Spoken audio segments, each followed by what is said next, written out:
Kasia and Matthew, good morning, and congratulations on season 2 of this wonderful series. Let me start with Kasia. Playing Drusilla like this is, did you do a lot of historical work? Do you know this character back and forth now? Well, I tell you how the historical works for research about women and Roman history. So I'm in Rome. I live in Rome, even though I'm Polish. I live here. It's been 20 years now. So I went to a bookshop, and I thought that I will buy all these books about Livia.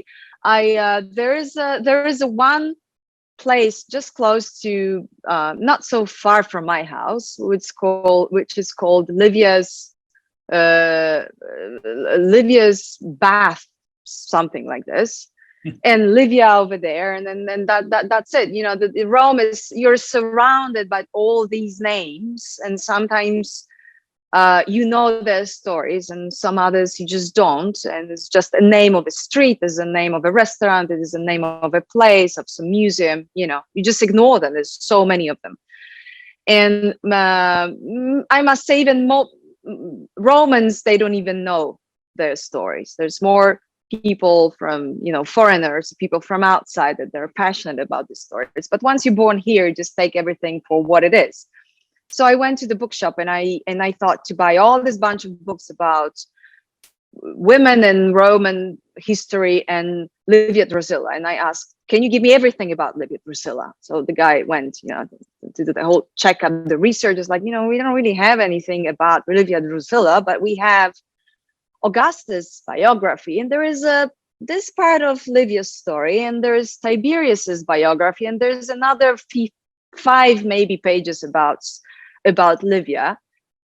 And I couldn't believe, and this fact that I couldn't find anything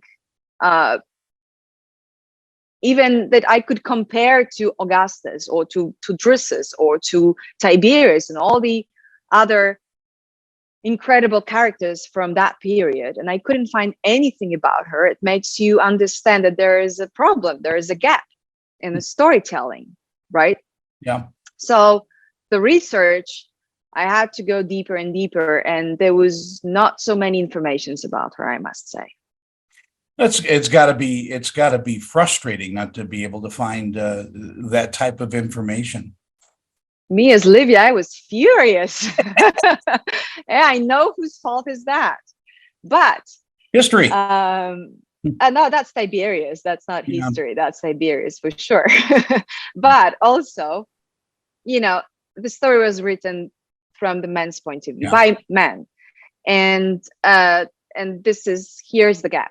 We don't know much about women in Roman period, and this is, Domina. Our Domina is about it. It's about giving a chance to get to know a little bit more about ourselves through getting to know more about Roman period. Yeah, Matthew McNulty, as I live and breathe. There you are. First of all, congratulations on this role of Gaius Julius Caesar, who later becomes Augustus, I think. If I know my Roman history, you're the second 12 Caesars. You've allowed your character to be, very human, and he's funny in places. What a great, portrayal of an emperor. Yeah, I think when you read the history books and I start doing research, it is quite dry, and in fact it's really difficult to get through any sort of historical book. So I think that's just testament, the humor and the kind of the human side of Augustus is probably more testament to Simon's writing than my performance. But yeah, he definitely gave me the tools to do that. And I think that's, to be honest, I think this second series, one of the things that I think is different or has progressed from the first series is that humor, because there's so much so many kind of dark moments in it, and heavy drama, and big political moments. But then the best parts of the show are those, despite everything that's going on, it's just those little moments of humor in the worst situations. And I think that, you know, again, that's Simon's sense of humor all over it. It goes really dark, and he thinks, right, now's the time to put some humor in, you know, and where nobody else would.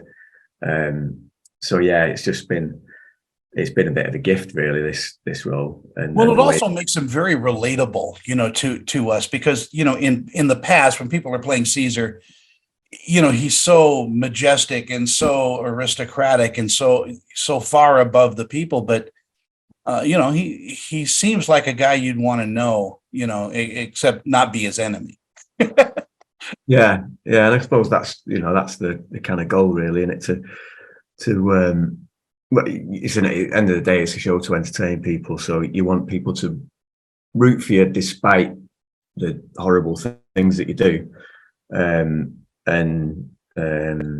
I think we kind of do that, because everybody in the show does something horrible. I think even through this series, the characters that we kind of build up as the saving graces of the, you know, I guess the nice people in the show, even they do terrible things in the end. So nobody's we don't have any nice people in the show. No, yeah, maybe, yeah. I was thinking, who? Yeah. Yeah. Who's nice? When you're approaching, you know, the character of Livia, you know, do you find similarities between you and her? Do you work off the differences between you and her as an actress? You always trying to find common points between you and the character, and in the end, well, now I do more than, yes, I do some, and it kind of Livia became kind of, you know, she's just blended into my life, I guess, and I'm a good person, though, you know. I'm transparent, and I'm not fighting for anything in my life, but I often ask myself, would have been, you know, if I was living what she, you know, in that period, because the period sets up pretty everything for her and for women. And this survivor strategy, survivor instinct that she has, it's common for, I must say, all the characters, not only women. So it is all about salvation themselves. It's sometimes even more than, it's, yes, you know, it's more than about your life. It's about yes, this is survival of your, you know, of your kids, of your, you know. There's a lot of also about giving up for the idea of the world, you know, which is something that we might call politics. It is something also that we might call, I don't know, a way that you see the world and you would like to make it better. I don't know. So in this season, Livia is in front of all her fears, and obviously being a mother makes her vulnerable, and she knows it very, very well. So and it's her weak point, and her love for Augustus, it's also her weakest point. So we have all this, we have a lot of layers, different layers, heavy layers, and it's all there to set, you know, ready to have fun with, I guess. Matthew, in our final seconds that we have, what do you think audiences are going to take away from season 2 of Domina?